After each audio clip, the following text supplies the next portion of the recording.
Seriously আমি কোনো ওকেশনে আসছি, আমার কোনো পাত্তাই দেয় না বাবা। মানুষের যে কি ভাব! আমি এই দেখেন কত একদম খোলামেলা জায়গা, এখানে কোনো মানুষই নাই, আমরা সবার আগে আসা বসে রয়েছি। আমাদেরকে আবার মানে ক্ষুধার্ত ভাবতেছে নাকি? না না, আমরা আবার এত মানে খাওয়ার লাগে এত উঠামইরা লাগি না। আমরা জাস্ট আসছি, আমরা জাস্ট শরম পাইলাম কি একজন চায় রয়েছে আমার দিকে, ভাবছে যে আমি খাইতে ওনাদেরকে ডাক দিচ্ছি। ছি ছি ছি, কী অবস্থা কী অবস্থা, হায় আল্লাহ হায় আল্লাহ। যাই হোক, তারপর আমরা আপনাদেরকে দেখাচ্ছি আমার ছোট্ট সোনামনা। এটা আমার সোনামনা। অনেকে জানেন যে আমার একটা বেবি হয়েছে, আলহামদুলিল্লাহ। সবাই দোয়া করবেন আমার বাচ্চার লেগে, আমার বেবির লেগে, আমার সোনামার লেগে।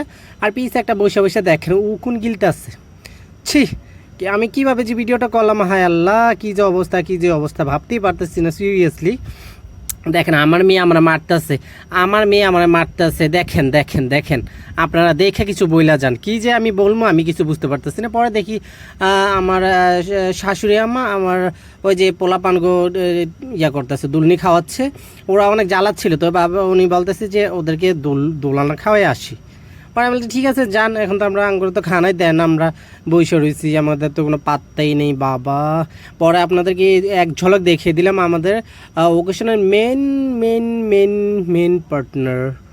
মাঝখানে আমার ক্ষমাটাও একটু দেখাই, আর আমার সোনামাকে একটু দেখাইলাম। আর বৈশা রয়েছি, ওয়েট করতেছি যে কখন কি হবে, কখন অনুষ্ঠান শুরু হবে, কখন আপনাদের মাঝে শেয়ার করবো আমি সব কিছু। দেখেন সব খালি বাবা, সব খালি হয়ে রয়েছে, আমাদেরকে মানে কেউ পাত্তাই দিতেছে না, পাত্তাই দিতেছে না। ওই যে ওনারা তো ছবি নিয়ে টিকটক নিয়ে বিজি, ওইখানে যে কত মানুষ কত ভিডিও করতেছিল। রেস্টুরেন্টটা সত্যি অনেক সুন্দর ছিল, কিন্তু আমি অসুস্থ ছিলাম, সেই জন্য আমার ভালো লাগতেছিল না। দেখেন সবাই দোলনা খাইতেছে, আমি তো আমার মেয়ে নিয়ে বসে আছি। আমার মেয়ে আমার এই যে আমার কোলে দেখেন, একটু দেখাচ্ছি, এই যে আমার মেয়ে নিয়ে আমি বসে আছি।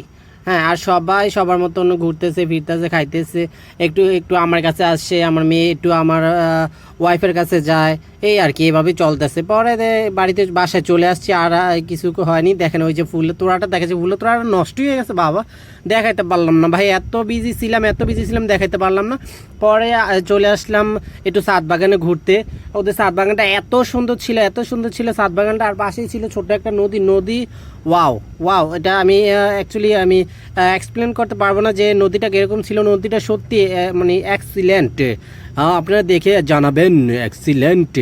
পরে আমি কী হলো এটা, আমার জামা উপরের দিকে উঠে যেতে ছিল, যদি কেউ দেখালে তো কী অবস্থা হলো না আমার তো মান সম্মান টাকটা উঠে যেত। যাই হোক, দেখেন কী অবস্থা, একটা ফল আছে, ফলটা আপনাদেরকে দেখাই। দেখেন ফলটা কী ফল বলেন তো?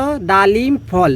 এটা মাত্র ফুলের থেকে ফল হয়েছে, এটা আস্তে আস্তে বড় হবে, পরে একদিন আইসা ইচ্ছা মতন খেয়ে যাবো, বুঝছেন।